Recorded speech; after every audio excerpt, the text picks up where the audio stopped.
Where your treasure is, there will your heart be also. God has hidden unlimited treasures in His Word. Every time we open it, we can discover a new treasure, or admire an old one. What will we find today? Let's dig in. Here's Carla Early with Treasure Hunt in the Word.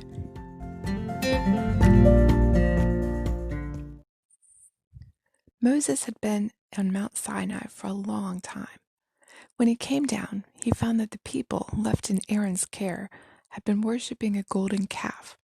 After severely reprimanding the Israelites, Moses climbed the mountain again, this time to plead with God and make intercession for the people.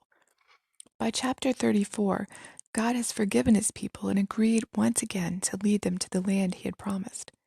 He tells Moses to cut 2 more tablets of stone for him to write the 10 Commandments on, since Moses had broken the other 2 physically, as the Israelites had broken them spiritually.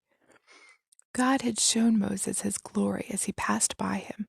Moses learned, as we have seen in our own lives, what God is like: merciful, gracious, slow to anger, abounding in love and faithfulness, forgiving iniquity. Then God said this: "Behold, I make a covenant. Before all your people I will do marvels such as have not been done in all the earth, nor in any nation. And all the people among whom you are shall see the work of the Lord, for it is an awesome thing that I will do with you." I love this verse because it shows how excited God was about his plan. Of course, this was only one step on a plan that started before he even created the earth and will last until after the earth is gone. But we see his enthusiasm to get started on his plan to make Israel a nation. He said he'd do marvels such as not had been seen before, as if the plagues, rescuing them from Egypt, parting the Red Sea, and feeding and providing water in the desert wasn't enough. He had told them earlier, "You yourselves have seen what I did to the Egyptians and how I bore you out on eagle's wings and brought you to myself. Now therefore, if you will indeed obey my voice and keep my covenant, you will be my treasured possession among all the peoples, for all the earth is mine." Now he's saying, "Folks, you ain't seen nothing yet." He doesn't tell Moses all he's going to do, but you can see he's excited about it. He's going to use them as a nation to show his power to the world. He's going to win battles, do miracles, and make these ragtag band of escaped slaves into a world power.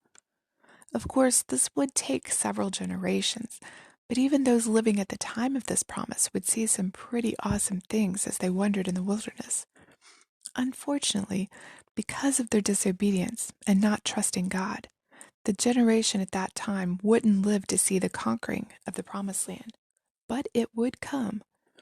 And not only God's people would see all these marvelous things, the people around them would see and be in awe of the God of the Israelites, how powerful he was and how he loved his people.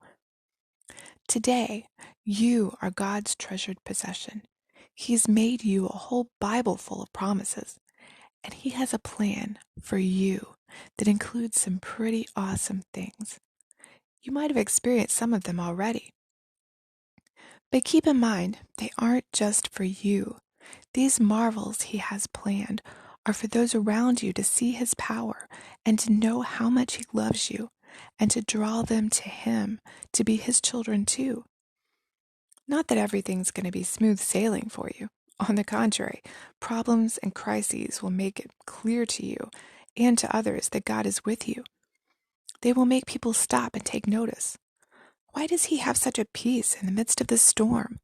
How can she be so confident in her God, even when things are going wrong? All that will give him glory. And like he was at Mount Sinai, God is excited, just bursting with anticipation to get started. What marvelous, amazing, awesome work will he do in you? I'd love to hear about it. You can contact us at treasurehuntintheword@gmail.com. You can listen to other episodes on our website, which you'll find in the description below. I'm Carla Early, and thanks for listening. And remember, where your treasure is, there will your heart be also.